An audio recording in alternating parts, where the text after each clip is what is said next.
But first we have one more panel, and it's a good one. One of the major goals, of course, of the ARC and the United Cerebral Palsy, maybe the major goal is access for people with intellectual and developmental disabilities. And while progress is being made on many fronts, there's still plenty of work to do on the financial front. Financial inclusion is the topic of this portion of the conference, and we have three speakers. Dante Allen is the Executive Director for the California Achieving Better Life Experiences, better known as CalABLE. Mr. Allen is responsible for directing the program launch and the day-to-day operations. CalABLE is a tax-advantaged savings plan that can be established for the benefit of individuals with disabilities. Allen has a degree from the University of California at Davis, a master's degree from Southern California's Annenberg School of Journalism and Communication. So it's no wonder then that he held communications jobs at the St. Joseph Health System, Chevron, and Kaiser Permanente. It was at Kaiser where he served as president of the Kaiser's Employee Disability Business Resource Group. Thomas Foley is the managing director of the WorldInstitute on Disability. Tom leads business consulting, financial inclusion, and information technology access practice. Tom authored Equity, the first book on asset building for people with disabilities. Do you need to get in? No, okay. Well, I'll just move. I'll go over here because we want to have those slides up for everybody. Like I say, Tom authored the book Equity, and it was the first book on asset building for people with disabilities. And he serves on the Cities for Financial Empowerment Fund Board and has been recognized by numerous organizations for his financial inclusion work. And he likes golden retrievers, so he's got to be a good guy. Miranda Kennedy is director of the ABLE National Resource Center. And that center is collaborative, whose supporters share the goal of accelerating the availability of ABLE accounts for the benefit of individuals with disabilities. Ms. Kennedy has a good deal of experience in the field. From 2006 to 2018, she worked on 2 initiatives sponsored by the Department of Labor that were designed to improve the employment environment for people with disabilities. So let's start the discussion with Dante Allen. Mr. Allen, take it away.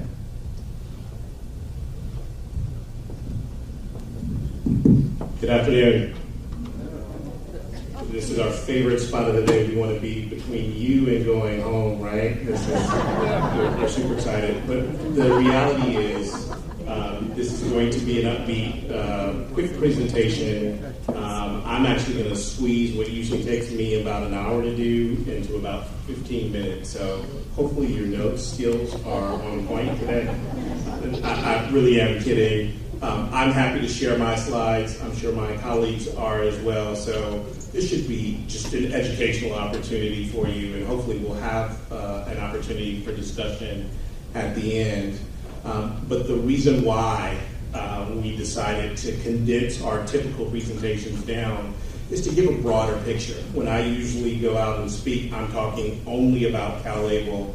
But when Jordan and I had the idea of having a presentation here today, we wanted to open the umbrella a little bit, to really talk about CalABLE as it relates to financial inclusion for individuals with disabilities, and then broaden up that conversation as well. So I'm going to get to it once we are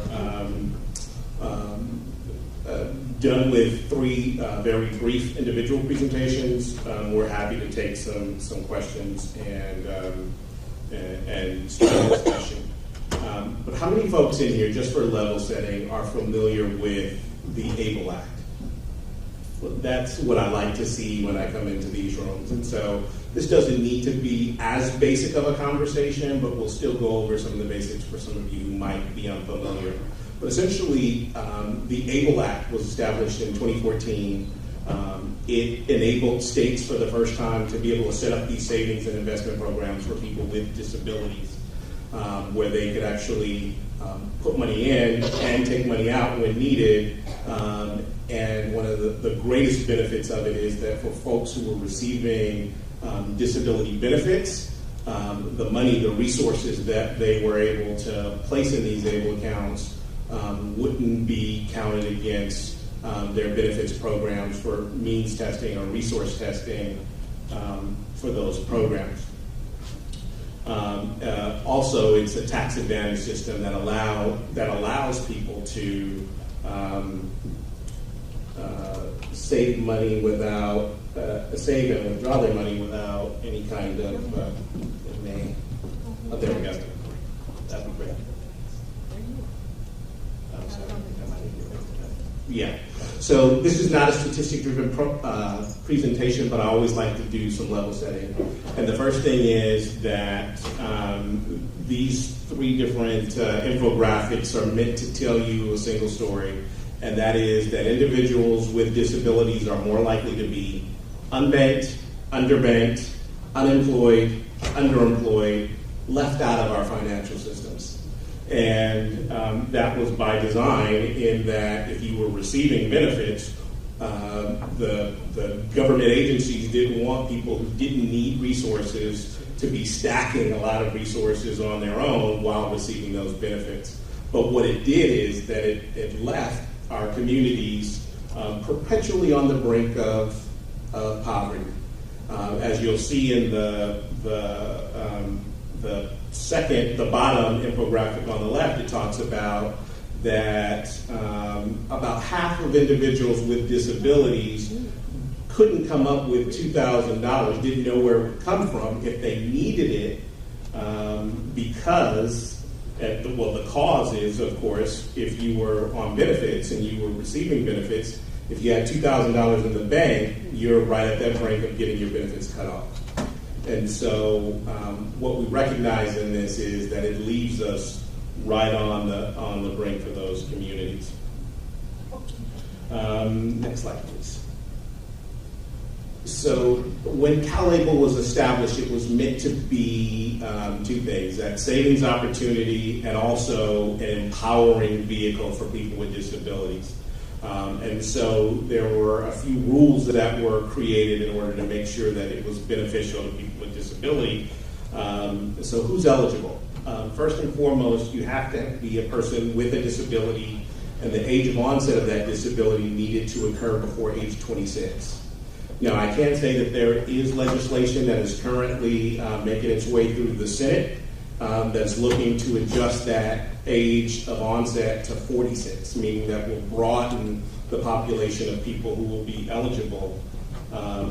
But they also must meet disability criteria for benefits like SSI or SSDI. Now, that doesn't mean that you have to be receiving benefits, but if you were eligible to receive those benefits, meaning that you had a severe or marked disability that's encapsulated within the government's compassionate allowance Blue Book listings, then you are eligible to open this ABLE account.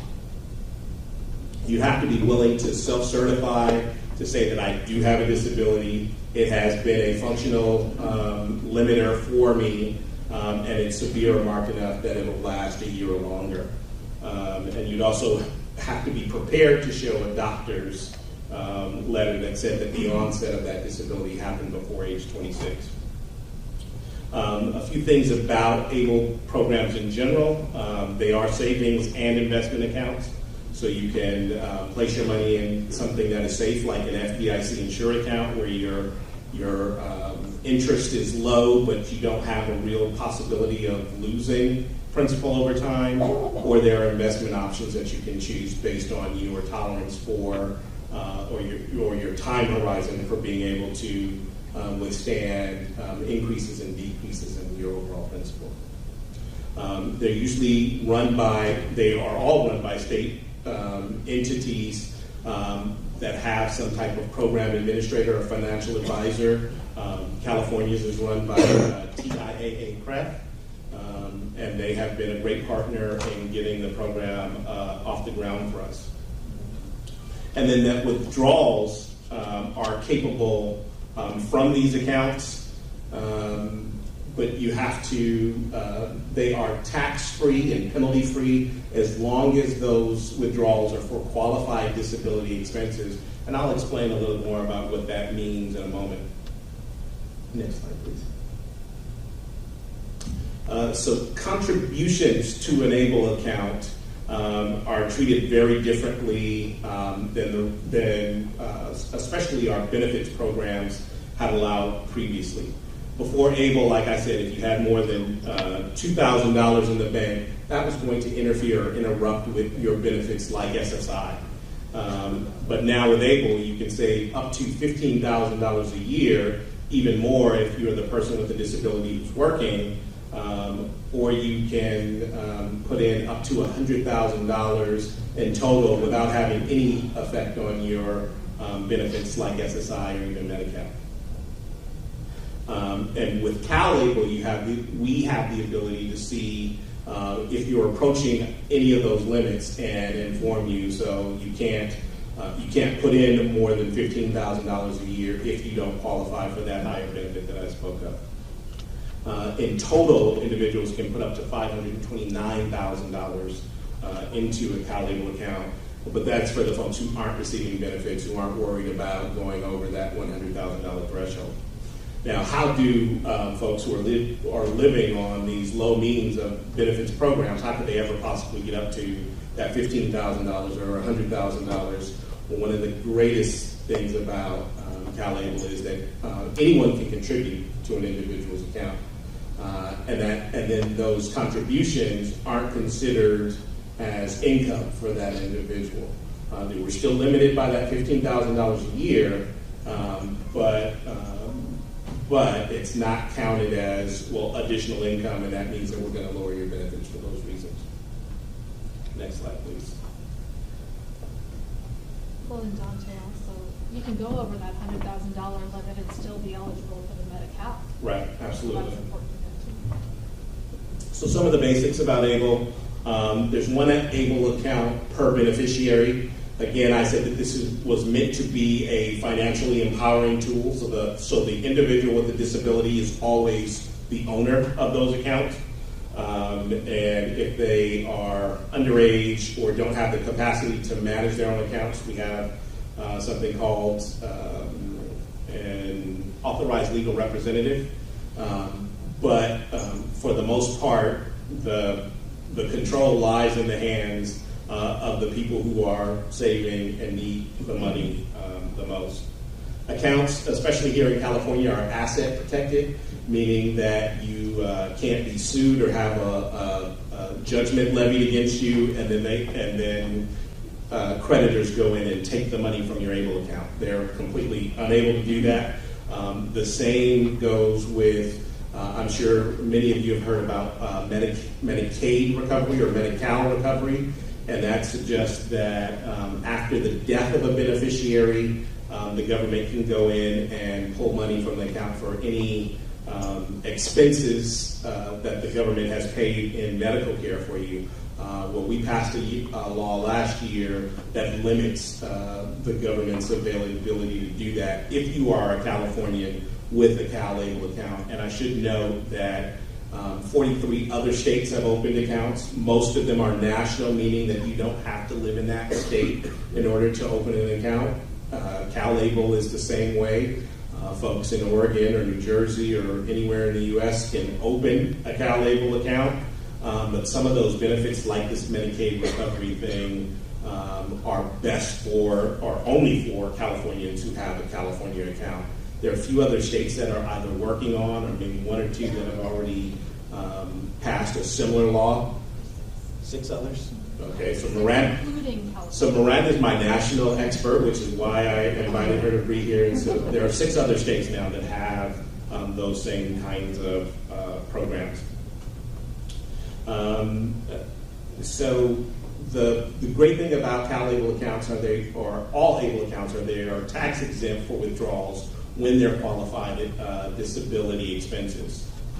And so what is a qualified disability expense? And the definition was left intentionally broad. In the regulations, it says that any expense that helps you maintain or improve your health, your independence, or quality of life should be considered a qualified disability expense. But there is additional clarity that's given. I'm not going to go through all of the details today, but know that for just about most things that we can think of could fit under that umbrella of a qualified disability expense. Now, what happens if an expense isn't a qualified expense? It's not illegal to pull money out of an ABLE account in order to spend on non-qualified disability expenses. But what happens is any increase in principal that you've accrued over time would be taxed and even penalized an additional 10% for that early withdrawal, just like 401k accounts typically work when you withdraw for early withdrawals is what they call it. But in addition, so those when you accrue principal increases, that money is not taxed at the time that you accrue it. It's not taxed at the time you withdraw it if it's for a qualified expense. Next slide. So I think it's important for us to say that at CalABLE, we're not looking at all of the withdrawals to make sure that they're qualified. That's something that has individual responsibility. And so we're not checking. The benefits providers are going to be looking at if you have an ABLE account and how are you using those funds. And even the IRS or the Franchise Tax Board may look at the time of an audit to say, okay, you have this account that requires qualified expenses, so they may be checking, but CalABLE doesn't do that. The way that you can access your money, and CalABLE and most other ABLE programs are 100% online. There's no brick and mortar branch to go to. And so you can either have a check cut that goes directly to you as an individual, or you can do electronic transfers directly into your bank accounts, but that is how you actually access things, and enrollment is 100% online too. By the end of June, we hope to offer a prepaid debit card, and that means that folks will be able to load money onto a card that they can use anywhere that debit cards are accepted. So since the opening of CalABLE on December 18th of this past year, we've opened nearly 900 accounts across California and even beyond, and have, as of this morning, I learned, just over $3 million in assets under management. And what that means, and the reason why I talk about these things, it's not because the state is making billions of profit off of people with disabilities, but it supports the sustainability of the industry. This is a new industry that's still very much in its infancy, and the way that it will be able to continue to grow is that we create a product that is sustainable and affordable. And so the robust growth that we've experienced so far is exciting for us, and it says that we are creating something that people are responding to. But we need more people. As you know, that there are more than 900 people in the state of California that have some type of disability.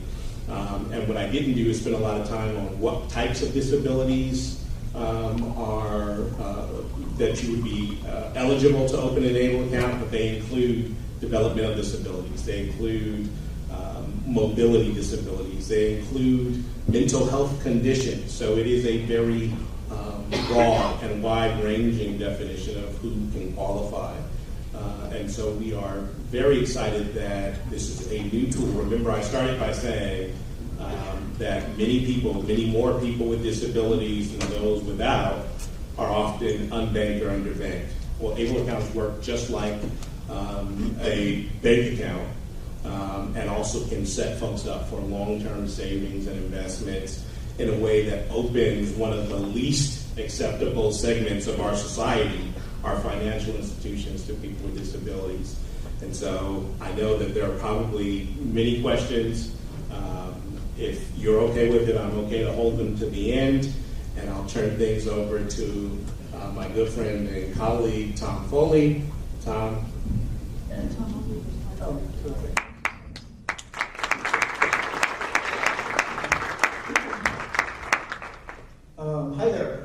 great to be here, Dante. Thanks for the invitation. It's always great to be at the Art, and thanks to the Art for the invitation. And yeah, I also realize that it's not only us standing between you and going home, we're standing between you and the cocktail hours. So we'll keep it quick. And like Dante said, this is a presentation that normally takes like an hour and a half, so I'm going to go through it real quick. This isn't really a disability presentation between all of us today. This is really time travel, is what we're doing here. Thanks. When I was invited to this, we were on the phone, we were talking about, the best information we could provide. Because, ABLE, boy, what a thing to talk about at a policy conference, right? Like, this is arguably the biggest advance, I would say, around employment and economic self-sufficiency for people with disabilities in 50 years. Allowing people to save money also means that they can go to work, and they can earn that money, and they don't have to worry about spending the money down or, violating the asset limits around the benefits. And it's just life-changing, not only for people with disabilities in California, but people nationally as well. And I know Dante started by asking about, well, let me back up. One of the things that we get all the time, I've been doing this work for a while, and I know Miranda has as well, and Dante, one of the things I always get when we talk about financial empowerment and people with disabilities for the last 15 years has been two things. Well, what about those asset limits, right? And so now ABLE, as long as the disability is before age 26, is an answer to that. We now have ABLE. But the other question that always comes up is, what about my benefits? Because we realize how important that income stability and that access to medical care is for so many people in our community. So I'm here today to talk about the benefits piece and a resource here in California called Disability Benefits 101. How many folks in the room have heard about DB 101 in California? Sprinkling, excellent. I have new victims, excellent. So DB 101 is an information system planning and tools online planning tool for people with disabilities. And basically what this is, but let's face it, folks with disabilities always have questions about their benefits. And there's an awful lot of misnomers in the community, right? Like if I go out and I get any job making any money at all, I'm going to lose my benefits. Well, that's not the way it works. So about a decade ago, with a lot of support from the IDD community and from the ARC and from, frankly, a lot of people in this room, we were able to put together DB 101. We're in California now. We're also in 8 other states. Can you go to the second slide, Miranda? That is our logo. And basically, this is the information that's available on DB 101. And somebody was talking about it earlier. What DB 101 is, it's not just information, it's not just benefits, it's not just calculators, but it's a system and it's a decision support tool to make sure that people who want to think about going to work, want to think about employment, have the tools in the right time, in the right place when they're ready to think about it. So we support stakeholders in 3 ways. So the DB 101 is really effective, for individuals who want to learn more about, their benefits and work incentives and stuff like that, and how they can go to work without losing those benefits.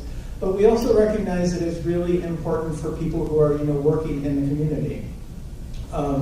So individuals, obviously individuals, and then provider support.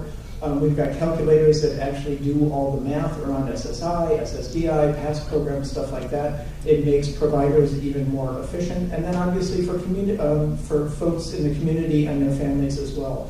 This is a 24/7, 365 online system. So if Aunt Margaret decides in the middle of the night that she wants to be able to help, her niece or her nephew figure out employment, she can go to the website and she can start to do some research. Let's go to the next one. So when we were building this, we got lots of support from all the different disability communities across California. Had lots of folks at the table, and I love what somebody said earlier. The plain language is one of the things we really heard.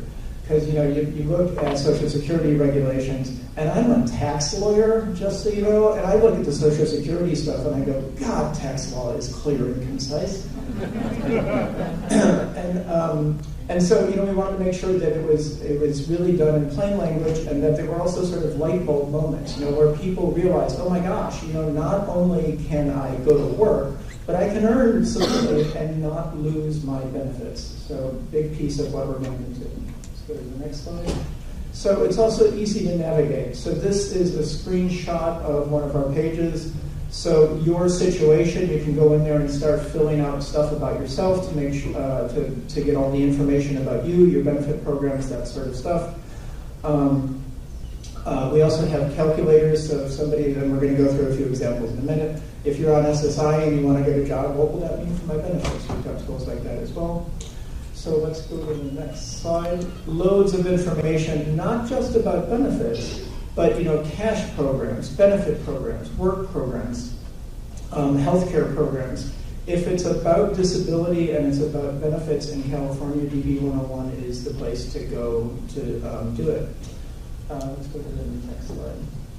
So more, loads of information, lots of information about SSI. This is a conference particularly around finances and disability. So every question you ever had about SSI, SSDI, any disability benefit program is on DB 101. Let's go to the next slide. I am hoping that this is the only slide you see over the next 3 days that has the word galore in it, because we like to be special. But, work incentives, thanks, work incentives galore.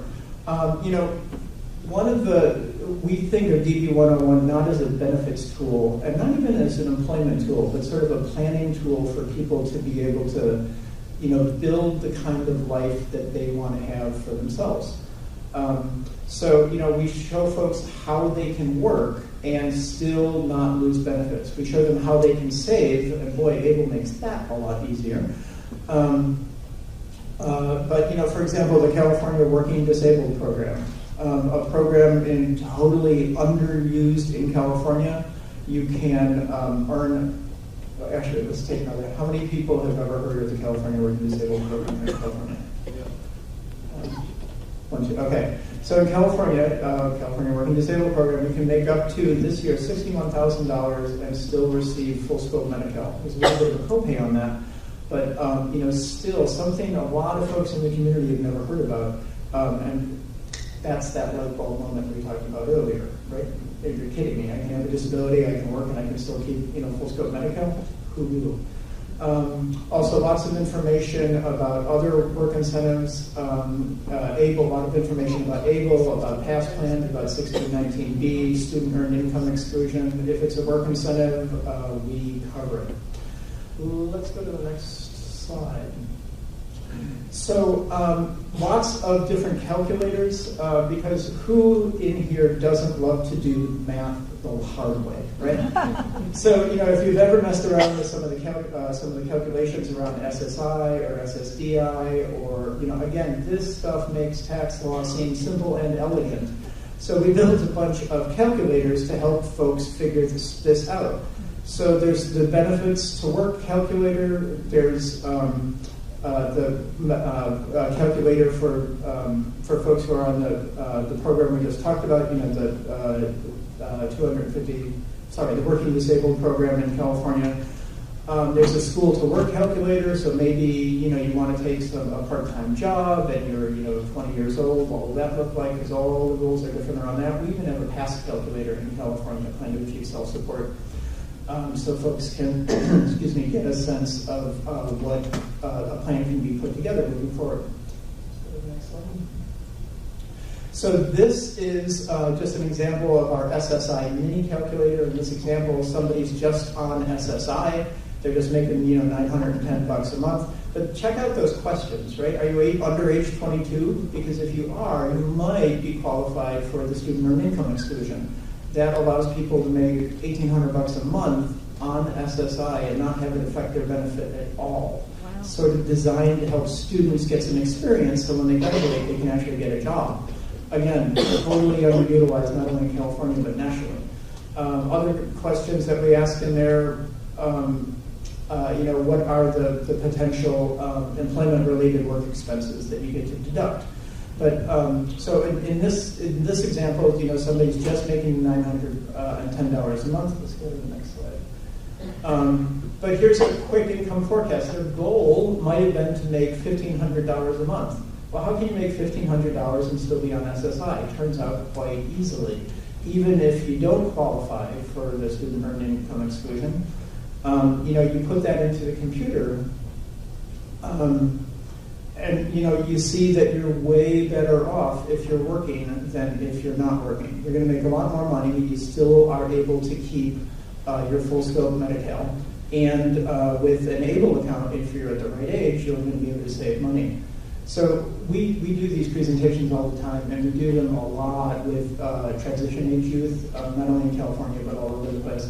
And I love going through these really slowly, because we put up that $1,500, and then we put one up for $1,300, and then we put one up for $1,100 of earned income. And these kids go, hey, wait a minute, I'm always better off working. And I'm like, yes, you're always better off working when it comes to income, even if you're on SSI. And those are some of those light bulb moments that everybody would like to talk about. Okay, let's go to the next slide. This is sort of our full-on benefits to work calculator. And really what this is a planning tool. And I kind of have a funny story about this.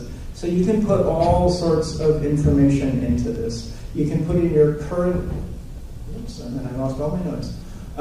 You can put in your current situation, and you can put into place, a plan that you want to be in a couple of years. So, maybe right now I'm working X number of hours a week, but what will that look like not only for my income, let's go to the next slide, but, what will that look like in 2 years? What will that look like in 6 years? How will that affect my benefits? How will that affect my savings? How will that affect, the number of quarters that I pay into Social Security? This is sort of, it's almost a financial life planning tool. My youngest daughter just got her first real job, by the way. Hallelujah! And I was preparing this presentation with a buddy of mine, and she's like, we need something like that. And I'm like, yes, well, But anyway, this is a great modeling tool to be able to really, look at if you take a job and it's making X number of dollars, what will that mean for my benefits? What can that mean for my savings? What can that mean for my life going forward? You can model disability-related business expenses, all the factors that go into not only keeping Medi-Cal, but also, planning a financial future for yourself. Okay, let's go to the next slide. Again, really appreciate the opportunity to be here from Dante and everyone's attention, late on a Monday afternoon. Appreciate what all you guys do, because I suspect a lot of people in this room were big parts of ABLE. And I really appreciate the opportunity to be here, and I appreciate all your efforts. Thank you very much.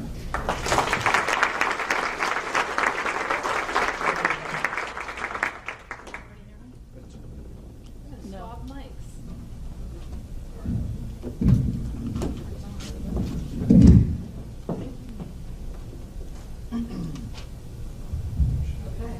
Can you hear me now? Yeah. Okay, great. All right, just out of curiosity, I didn't see that many hands up when Tom was talking about Disability Benefits 101 at the beginning. Now that you've learned a little bit more about it, who thinks they might use it now? Oh, Tom, that's much better. Oh, yeah. Okay. And yes. I've got flyers. All right, we're good. It's great to be here with all of you. And yes, as Dante and Tom mentioned, normally these presentations we're giving would be much longer in length. So we're really packing it in, but we know you can take it. So I just am curious, how many folks here are familiar with National Disability Institute? Okay. How many people here are familiar with the ABLE National Resource Center? Okay. And we don't call it the National ABLE Resource Center because think about what that acronym would be. Anyway, it's great to be here with all of you, and we're covering quite a bit. We want to give you resources you can take with you and use. And I'm actually the lucky one who gets to go last, even though I'm between you and, the cocktail hour, as Dante said. But I get to tell you a few stories too, which I'm excited to share. But first of all, let me tell you, for those of you who don't know about National Disability Institute, we incorporated in 2005. We're the only national nonprofit whose entire focus is on increasing the economic capability of people with disabilities. So we're looking to get folks into self-sufficiency, economic self-sufficiency, the economic mainstream. That is our goal. So our vision is that we envision a society in which people with disabilities have the same opportunities to achieve financial stability and independence as people without disabilities. Our mission is that we collaborate and innovate to build a better financial future for people with disabilities and their families. And National Disability Institute is the parent organization of the ABLE National Resource Center, as well as the American Dream Employment Network, Empowered Cities Initiative, and numerous other financial wellness and employment projects for people with disabilities. NDI has been part of collaborating and working to help pass initial ABLE legislation and even what's currently on the Hill right now. We don't just have Senate Bill 651 that's co-sponsored by 2 Republicans and 2 Democrat senators, but we also have, we don't even have a bill number for it yet, but as of the end of Friday, the House has about half a dozen legislators across the aisle who are supporting a companion piece to raise the age from 26 to 46. So things are actively taking place. Even since legislation started in 2014, they've made improvements to it. So this is a really important piece of legislation, as my colleagues here have referenced. So I'll go ahead and move forward and talk to you a little bit about the ABLE National Resource Center. So having been part of this work since the beginning and helping to pass the legislation, NDI created the ABLE National Resource Center right out of the gate. And we've been building the plane as we've been flying. It's been fun. But what do we provide at the ABLE National Resource Center? You know, we have a nationwide dissemination network to promote ABLE among over 20 national disability organizations who we partnered with, who we use their dissemination networks to get information out around ABLE. We provide educational materials, including free online webinars. We do a side-by-side comparison of different state programs. There are also multi-state partnerships that have been developed. We provide training and technical assistance activities around ABLE. We have a call center and an email hotline. This is all going to be on my last slide, so you'll want to take care to note that. But we do also analysis of ABLE-related public policy and legislation, as well as research on ABLE account use and operation of state ABLE savings programs. So when I started in July of last year in this role, we had 10,000 accounts and about 40 million invested. And I think we had 37 states. Now we've got 41 states plus DC. At the end of 2018, we don't have the numbers for the first quarter yet, so we don't have all of Dante's awesome numbers he's adding. But at the end of 2018, we had 35,000 accounts with over 170 million invested. But we have a long ways to go because we have to make sure these programs are viable and available moving forward. So it's important that we're getting the word out to folks who would be eligible and could benefit. Towards that end, let me share with you a few different resources and tools that we have on our website. We're also doing a website redesign probably later this summer. It will launch, so this is going to be even improved. But right now we do have our roadmap to ABLE. So we have the 5 steps for folks who are wanting to learn about ABLE. And at the end of these 5 steps, the roadmap to enrollment gets folks to making that decision about which program to enroll in. So if people are curious about, you know, what is ABLE, who's eligible, what can funds be used for, you know, those questions around QDEs, how do I manage my account, and how do I enroll? We get them through those 5 steps. These are about 3-minute videos with specific directions to get them to enrollment. Then we also have, once you've enrolled, how do you make the most use out of your account? What's your roadmap to independence? So then we're covering, you know, information around setting financial goals, building a circle of support, those folks who can contribute to your account, accessing them, making smart financial decisions, because that might be the first time in your life that you're really doing that, because you finally have money you can put into these accounts. How do I make smart financial decisions? How do you monitor your ABLE account? And then how do you celebrate your independence? So that roadmap can be very helpful to the folks that you're serving, families, friends, individuals who can benefit from this. I want to give you a quick example of some educational materials that we have. Everything you see on the screen, these are case summaries that we've done with accompanying webinars on these topics. This is just a sampling, okay? We do a lot more, but I thought this group might be interested in this. We've got a full case summary, and these were developed in partnership with a disability law attorney, okay? And yet they are also readable, so check them out. But we've got, in terms of our case summary and webinar series, we've got the impact of an ABLE account on Social Security and SSI disability benefits, how to maximize the use of an ABLE account without jeopardizing a range of other benefits, because you're not just on Social Security benefits, right? ABLE accounts and qualified disability expenses. What are expenses that do or do not meet qualified disability expense criteria? Okay, so you're going to want to check these resources out. This will be important information. Also, ABLE accounts compared to special needs trusts. When might you have one or the other, or certainly you can have both? So we break that down, and we did that in partnership with the Special Needs Alliance, attorneys who work on special needs trusts. Right, Steve? Steve, right back there. Shout out. We had over 1,100 people on that webinar. Thank you, Steve. Okay. We also did a range of strategies for funding an ABLE account. There's all kinds of different strategies to fund ABLE accounts. You can roll over from a 529 college savings account. You can do all kinds of things. We have a whole webinar on that. Upcoming topics in this series include, in April, we're going to be doing the use of ABLE accounts to support the transition from school to adult, higher education, work, and independent living. We also have spotlight webinars coming up. Actually, on Wednesday, we're doing a spotlight on National ABLE Alliance, 16 states plus DC, who formed a partnership. And we're going to be doing others. We're going to be doing CalABLE in September, right, Dante? You've got that in your calendar, I hope. Okay. But we do these spotlight webinars to talk about the features and fees and programs and characteristics, the benefits of these different programs, and also to provide people with some more information around investment choices. Can you imagine making investment choices for the first time? We want to make sure people have some information and guidance, some ideas around what kind of investment option should I choose, what will work for me. So we want to make sure people are educated and have resources to support that.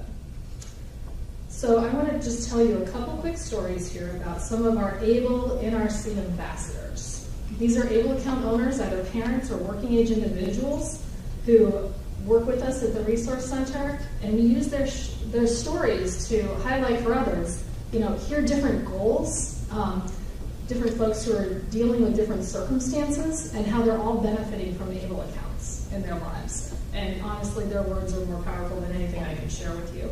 But we really do use these folks to act as national spokespeople, to be the face of ABLE, so we're not just giving you PowerPoint presentations with bullet points, right? So this is the part where I get to have some fun with you, because I get to tell you about our ambassadors. So on the screen, you'll see Lauren Hughes. So Lauren, I just caught up with her on Friday. Lauren is her son, Stephen. He's 10. He's in 5th grade. She's his strongest advocate. It's her #1 job, although she's studying to be a paralegal too, because she's caught the bug.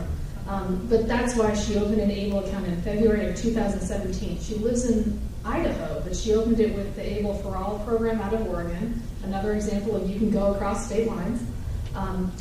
But her son, Stephen, has trisomy 9 mosaic. It's a rare chromosomal disorder. And funds in Stephen's account are being used to save for his future and to replace the family's aging van. You see a picture of it here, with a wheelchair accessible one. This van caught fire this last summer with Stephen's little sister in the back, and just a little minor, engine malfunction, as Lauren says, but that sounds a little scary, right? They've been limited to a 30-mile radius. They can't go anywhere with Stephen. So getting this new van, which they're on track in the next 2 or 3 months to get the van using ABLE, they'll get to go more than 30 miles away from their home. That changes their life, right? So what she has to say is that for years I waited in hopes that a change would come about in the ability to save and have financial freedom for those with disabilities. My advice is take control of you or your child's financial future. As a parent, ABLE's given me peace of mind in knowing I can set my son up financially for his current and future needs without risking benefits. Creating an ABLE account is not time-consuming and very easy to do from the comfort of your own home. You have nothing to lose and everything to gain. Even small contributions over time can have a significant impact on quality of life. Now I'm going to tell you about Rachel. Rachel, in January, started her college program with MSU, Missouri State University. Rachel has Down syndrome. She is the first person in Kansas to open an ABLE account. And she's been contributing to it her high school graduation and also her birthday. She sends out her YouGift link for folks to contribute to her ABLE account, her circle of support. And right now she's attending the Bear Power program at MSU. It's a 2-year inclusive college program for individuals with intellectual disabilities. And she's really saving to pay for college in the pink house she wants to live in one day. So she's got some scholarships and some different help, but ABLE's coming in and helping to support this dream as well. And she really wants others to know that if someone has an ABLE account, they can live their dream. I have an ABLE account, and my dream is to get married, go to college, and buy my pink house. Well, she's about halfway through her first semester of college, and when we met her, it was a little bit further out, but she's making some great strides in progress. And actually, that picture is her invitation, her graduation announcement with the link to her ABLE account for people to contribute. So, good strategy, right? Graduation announcements, here you go. Let me talk to about someone a little closer to home. We have, as one of our ABLE ambassadors, Amy Tessler. Her son Scott has an ABLE account and a special needs trust. Scott's 24. He's diagnosed on the autism spectrum when he was 2. They created a special needs trust for him when he was 10. But even though Scott has a special needs trust, an ABLE account was opened 2 years ago. And by paying for his full share of housing expenses with his SSI and supplemental funds from his ABLE account, Scott's able to access an additional $257 a month, or over $3,000 a year, in SSI cash payments living in California. You'd bend over and pick up $3,000 if it was lying on the sidewalk, wouldn't you? Would anybody not do that? Okay. So, Scott's a member of the Project Search team at the DoubleTree Hotel. He's working. He's here in Pleasanton, California. He's going to always need help managing his money and paying his bills.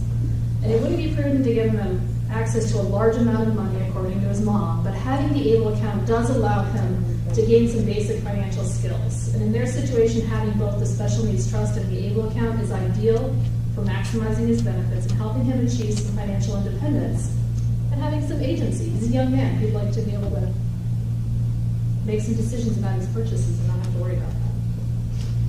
Finally, I want to tell you about Taylor Carney. She's 23. She's a graduate of UC Berkeley with a BA in molecular and cell biology. She's applying to medical school in June. And let's all send Taylor some good vibes right now, because this week she's taking her MCAT. But as a result of a severe burn accident 2 years ago and her ongoing medical treatment, she can't afford to lose her Medi-Cal insurance. She also doesn't want to have to take out significant loans. And for that reason, in November of 2017, she opened her ABLE account in Pennsylvania. She's been contributing to it ever since, and also Division of Vocational Rehabilitation. Some planning and luck, Taylor hopes to graduate from medical school debt-free. And she's eligible for both rehab and ABLE as a result of her cerebral palsy. And what Taylor has to say is that I was ecstatic when I first learned about the ABLE Act and the financial freedom it offered. It was an immense relief knowing I can save from medical school while not having to worry about losing my Medi-Cal coverage or having to take out astronomical school loans. Because of my ABLE account, I'll have a better and more financially secure future. After medical school, I plan to continue to use my ABLE account to save for a house, emergencies, and retirement. So you can see how this is really changing people's lives.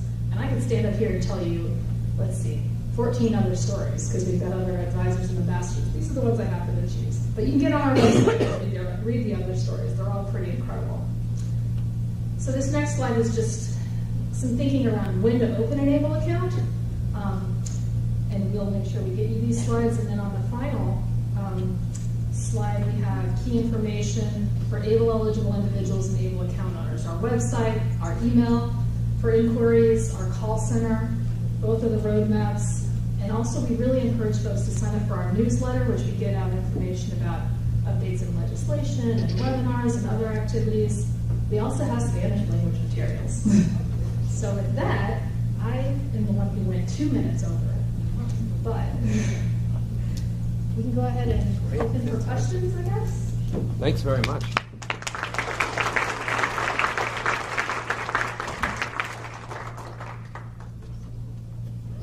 Yeah. I have a question. If you open an ABLE account in another state, will California make a claim against that state for the Medicare? So again, like I said, CalABLE, the benefits from our Medi-Cal Recovery Act are Californians who have a CalABLE account. So if you're a Californian and you open an account in another state, Medi-Cal can actually go in and do recovery on that.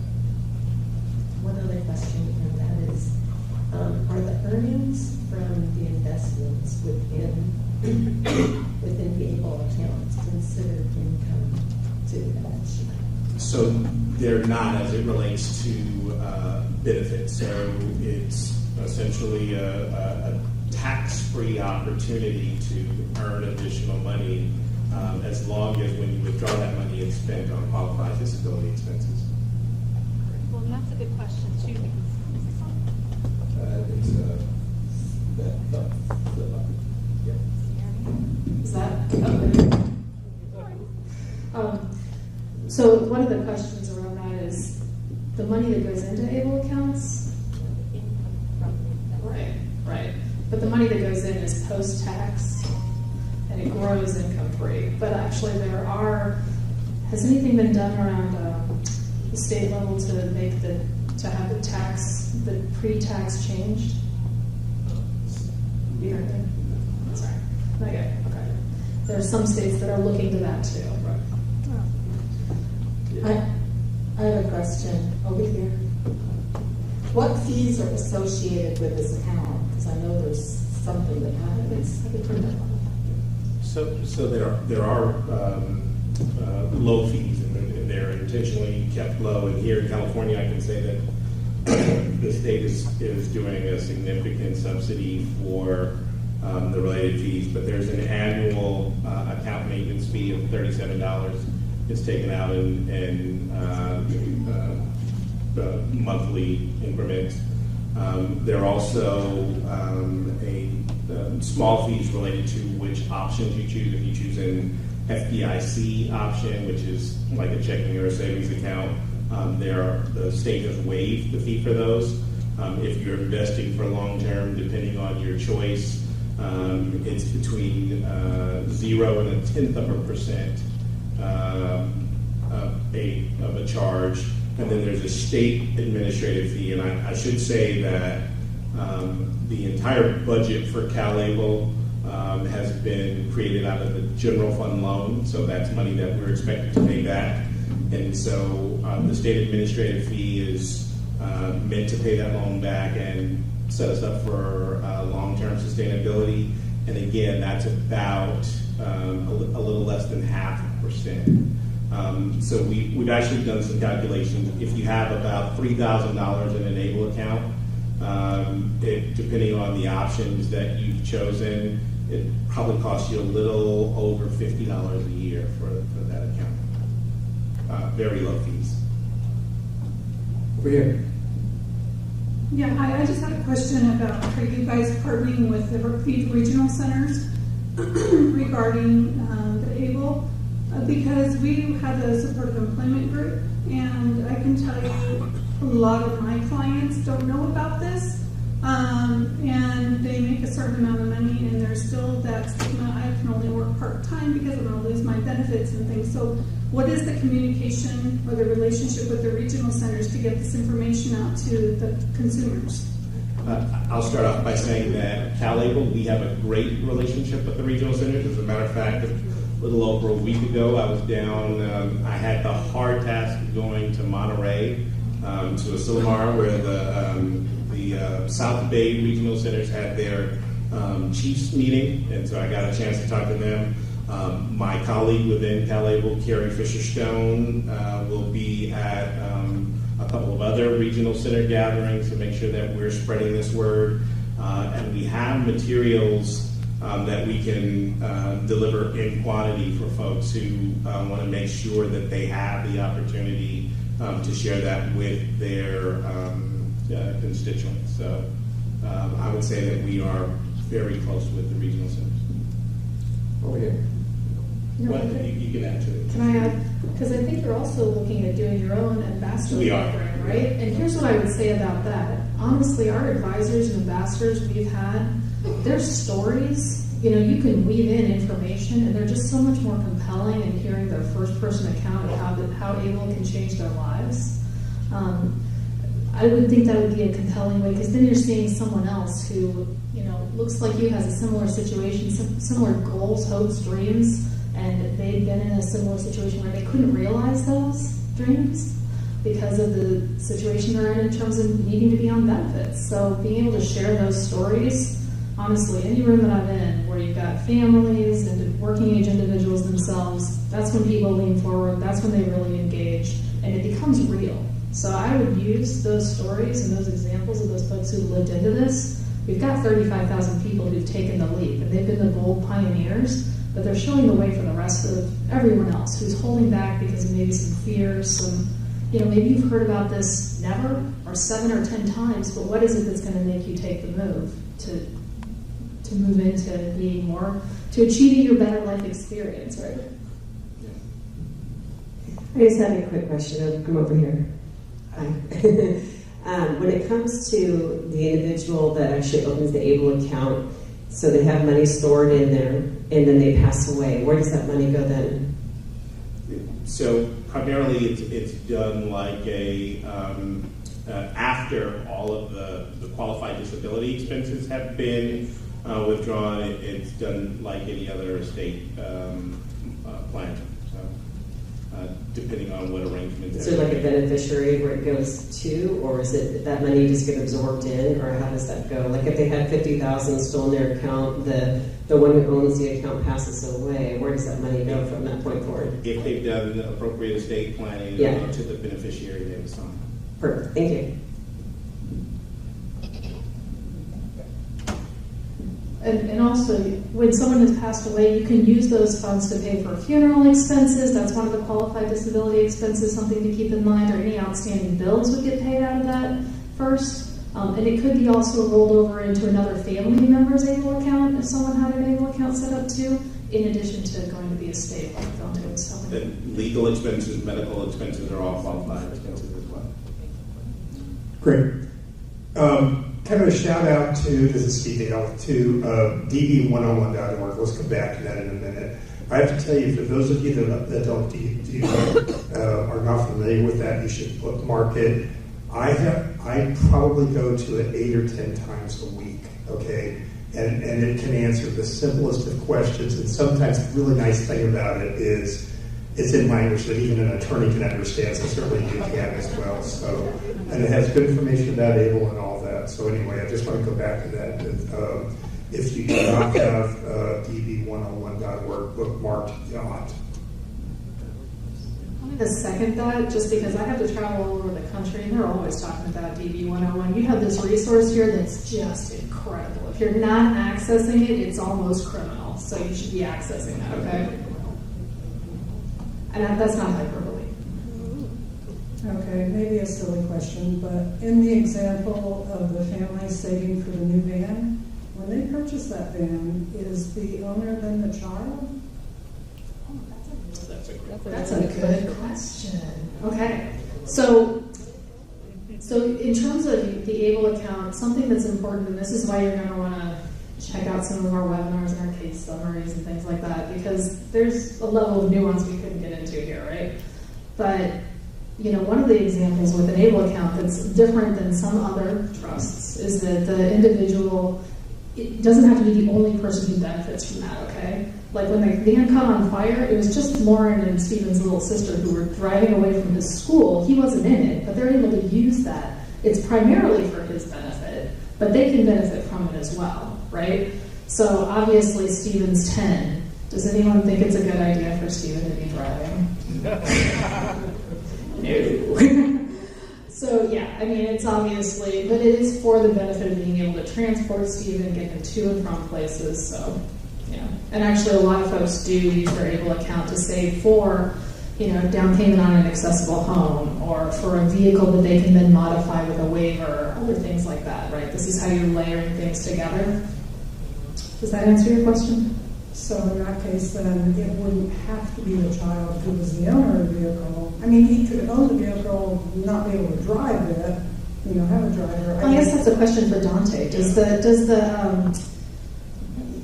Yeah, it's so, not in his name. so the way that it works is that once the money is withdrawn, it can be used for whatever reason. It doesn't have to create a title in the individual's name, just as long as it's a qualified experience, as long as that beneficiary, that account owner, gets some benefit from it. Do you have a few other examples of older individuals who can drive and are getting, with the hand controls and everything? But I thought that was a good example too, right? Because you can see how the family's benefiting from it, and it shows that kind of broad ability to apply it. That there's not that many constraints around it. Anybody else want to stump us? All right, we got a couple more. You mentioned that we could transfer a 529 into a CalABLE account. Our 529 is owned by the Special Needs Trust. Does the CalABLE account then remain owned by the Special Needs Trust, or does it become owned by the individual with a legal representative? The account is always owned by the individual with the disability. Steve is probably a better advisor to you than I am on Special Needs Trust. But ABLE accounts are always owned by the individual with the disability. You don't sort of need that structure around it as far as keeping an ABLE account in a special needs trust because it already has very similar protections. So an ABLE is 529A. So it's 529 is your college savings plan, right? And 529 is the net A is the next line of code in the IRS, right? So they made improvements in 2017 that were enacted in 2018 to allow you to easily roll over a 529 college savings plan into an ABLE account. And I could have given an example of Larry, whose son Anthony is in his early 20s, and it wasn't until he was 4 years old that he was diagnosed with his disability, and college isn't on track for Anthony. And they actually had put away a decent amount of money between family and friends in his 529 college savings plan before that. And now Larry's been rolling over those funds into the ABLE account. So, and since we're talking about legislation and that 2017, the Tax Reform Act that the President put into motion, I know you guys are doing your legislative visits in a couple of days. There are 3 bills currently in state legislature that get out your pens, write this down, this is important. That have ABLE implications. The first two, what I don't have, do I have the numbers with me? I know AB 736 and AB 416 both have tax implications related to the rollover from a 529 college savings program to a 529 ABLE program. That tax reform allowed the ability to be able to do that seamlessly, and there are no taxes and penalties at the federal level. But California has not yet passed conforming legislation that would give you that same protection at the state level. So even though you wouldn't be taxed or penalized by the IRS, you still run the risk, and actually the law says that you will be taxed or penalized by the Franchise Tax Board. And so I was on the run here today because I was offering testimony for AB 416, which is a tax credit for contributors to an ABLE account. So if I was given to my brother or cousin or friend's ABLE account, I could actually claim a tax credit for the amount that I contributed. That was actually being heard in Revenue and Taxation Committee this afternoon. I haven't heard if it made it to the next step, but I'm pretty confident that it will. And then there's also a Senate bill that looks at 2 things, and I think it's 236 for that one. But the Senate bill also looks at conformity between the tax language, but it also gives You remember earlier I said if you are the person with a disability that has an ABLE account and you're working, you can contribute up to the full amount of whatever you earn or the federal tax level, whichever is less, in addition to that $15,000. So you can actually contribute about $27,000 a year. It's called Able to Work instead of just that $15,000. And so this would allow California residents to take full advantage of that at both levels, the federal and the state level as well. That is if an individual is not contributing to an employer's retirement fund. Okay, so it's the $15,000 that anyone can contribute to, and then that $12,140 this year above that is just from your own earnings. Yeah. And I actually think it's if your employer is contributing to a retirement plan for you, then you can't take advantage of the ABLE work. Right? But you could also ask them not to, and to contribute to ABLE instead. There's choices to be made here, right? It's interesting. Yeah. And how, this is happening as we speak. How exciting is this? This is fairly rare in our field, right? So a question for you. Let's get back to the shelter thing, paying the rent. Can you give an example? Because this is a huge thing, and it's something that has been a huge benefit with, especially for SSI recipients. Or if you want, I'll do it.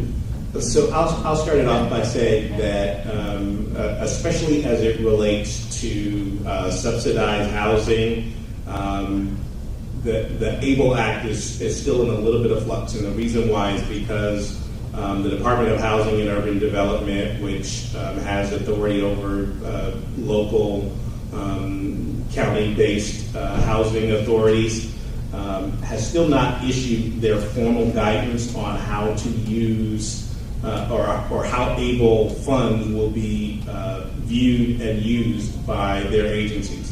And so what we're experiencing is that depending on where you go, what housing authority you're working with, they are applying the rules of ABLE very differently. There's some folks that are saying that we're looking at everything that's in an ABLE account and we're going to adjust the amount of rent that an individual pays. And then there's some folks who are applying it the correct way, I should say, because the law is pretty clear that anything before that you get to that $100,000 threshold shouldn't be considered as an additional resource or be looked at as income if it's not income. But the rule around using ABLE accounts for paying your rent, if you withdraw the money from an ABLE account, you have to, within the same calendar month, you have to use that to pay rent if you're receiving other benefits. So if you, on March 1st, if you withdraw the money from your ABLE account and pay your rent with it, you're fine. But if you withdrew that money on February 28th to pay on March 1st, SSI could look at that money as an additional resource for you or as additional income, which is a weird and crazy thing, but the government does weird and crazy things. How would they know if it's spent or not? You're going to have a lot of questions like this, and I have to say that info@ablenrc.org or contacting CalABLE as those questions come up. To get the specifics, Disability Benefits 101 has ABLE account information in it. These are tools so you don't have to jot this down right now. You can go get more specific information. We've done some FAQs on the housing questions that Steve's bringing up here too. And I know even the example I used with Amy and her son, right, where you're able to get that additional amount of where your SSI check isn't reduced because his mom's no longer helping cover his costs, thus lowering his SSI cash benefit, right? That's what's happening there. By putting money into the ABLE account instead, to offset that and having this come out of that, you're able to raise the SSI check back up, right? And I will say that there's hope on the horizon for HUD to actually issue their formal guidance. We've been working with them actually since the CalABLE office opened to make sure that they were going to do this. And we just heard last week that they could be about a week or two off from actually issuing that formal guidance. So that's very exciting. And just another example of how the government can do weird and crazy things. I am a former SSI recipient. When I turned 18, I was eligible for SSI, and I applied around my birthday. It probably takes 3 or 4 months to actually get approved. And I was born with a spina bifida, which is a very clear and pronounced mobility disability. And so it was actually a quick determination for me, but it takes you several months. And then they give you back pay for that. But when they give you back pay, you have to spend that money down within 6 months, or it's going to freeze your benefits. And so what do people do with that? They have to either very quickly decide how to use that money in a productive way, or you have to waste it. You have to spend it on, let's go buy video games so I don't lose my benefits going forward. Not to say that video games aren't a great opportunity for folks. It may not be the wisest way to use that money in a quick way. Well, say something About video games too. One of our able advisors, Katie Oliver in Texas, she's an avid gamer, and with her cerebral palsy and her mobility issues, she's using her able account in terms of assistive technology to purchase modified gaming control equipment. That's helping her achieve her better life experience. Her husband Brandon does this. Her community that she socializes with does this. This is a way she can use her able accounts, and that's a pretty penny. I mean, I think the cheapest console they can get modified is like $200 or $300. So. And I don't know if you guys, my favorite commercial in the world is the Microsoft commercial that was for the Super Bowl, and it shows someone using this modified controller to be able to play a game, and the whole community of kids is watching and cheering them on. It's just amazing. I immediately sent that to Katie. I was like, check it out. Yeah. I hope he has an able account that I'll pay for that. Yeah. We have one more question over here. I'm pretty familiar with 529. That's how I funded my youngest son's college. I funded it with after-tax dollars, and what I'm confused by, are you saying that this program, the ABLE program, you can fund it with pre-tax dollars versus after-tax dollars? No, we aren't saying that. So everything that goes into an ABLE account is done at this time with post-tax dollars. So it has to be cash that goes in. You can't transfer over stocks or bonds into an ABLE account. So it's post-tax dollars. But any accrual that you have in principle is not taxed. And when you withdraw that, then for qualified expenses, there still are no taxes or penalties. A huge thank you to our incredible panel. Thank you so much. I want to say the question about partnering with the regional centers, I know that they are. I also want to, as we said at the beginning of the day, and we'll say it again, that they are also incredible partners with the ARC of California, and of course CalABLE is the conference partner for the ARC and UCP Policy Conference this year. So another round of applause for being the conference partner this year and supporting us in so many ways. Getting the message out like this, really incredible. Thank you guys very, very much. Thank you.